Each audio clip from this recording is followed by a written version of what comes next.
All right, we're going to talk about one of the biggest questions, maybe the biggest fear in the professional world right now. But we're going to flip the whole thing on its head.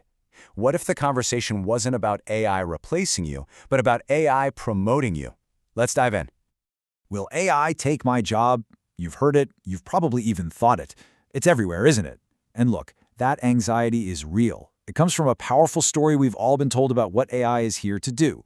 A story that's deeply, deeply flawed. You know, this anxiety isn't your fault. It's been fueled by this constant drumbeat of replacement and obsolescence. So first things first, let's just pull back the curtain on that fear and expose the false choice it's built on. A lot of our anxiety comes down to this idea, this false dichotomy. We're told to imagine one of two futures. Either it's a dystopia where we're all made useless by AI, or it's a utopia where AI does absolutely everything. But here's the thing, both of those visions are wrong. The reality is so much more collaborative, and it actually puts you in a much more powerful position. So, if that old story is wrong, what's the right one? To really get a handle on this new reality, we need a completely new mental model. So let's introduce a really powerful analogy that I think will reframe your entire relationship with AI. It's the pilot and the autopilot. This right here, this is the new division of labor.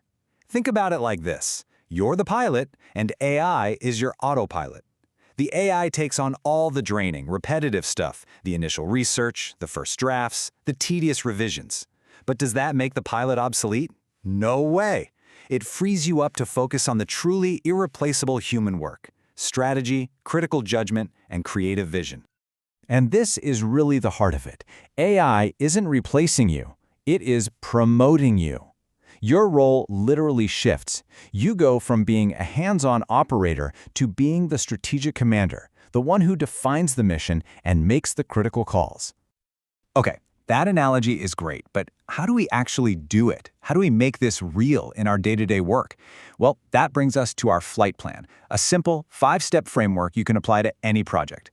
We call it the Co-Pilot Protocol. And here's the whole protocol, right at a glance. Think of it like a dance between you and the machine. It starts with you pass it to the AI, it comes back to you for that crucial human insight, then it goes back to the AI for execution, and then, finally, it ends with you in total command. Step 1, and this is non-negotiable, is that you define the mission. Everything starts with human intent. Before you write a single prompt, you establish the strategic why. What's the goal? Who's this for? This is the work AI just can't do. You're the captain setting the destination. Now that the mission is set, you engage the autopilot. This is where you delegate the grunt work, that initial, time-consuming first draft. That whole blank page problem, it's gone. The AI gives you a solid foundation to work from instead of an empty screen. All right, now for what I think is the most important human step. The AI is going to give you something competent, but let's be real, it's going to be generic.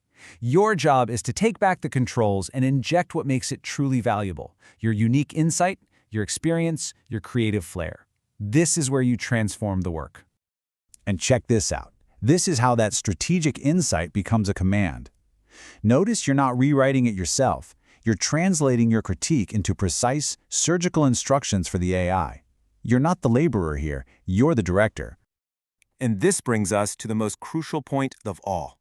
You are always the captain. The AI is a powerful co-pilot, but the final approval, the ultimate accountability, and the ethical responsibility for the work, that rests entirely with you.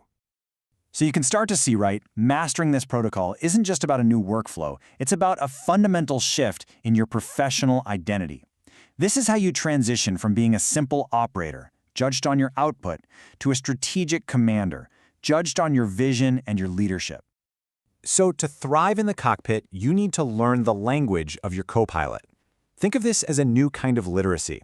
It's about having the clarity to set the flight plan, the structure to build effective prompts, the precision to give clear commands, and the awareness to take full responsibility for the entire journey.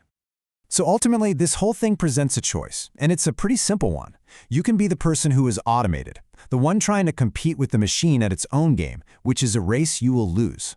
Or you can be the person who is promoted, the one who steps up, becomes the pilot, and leverages that machine to take on a more strategic, valuable, and uniquely human role. The framework is here, the flight plan is clear, so the only real question left is for you. Are you ready to take command?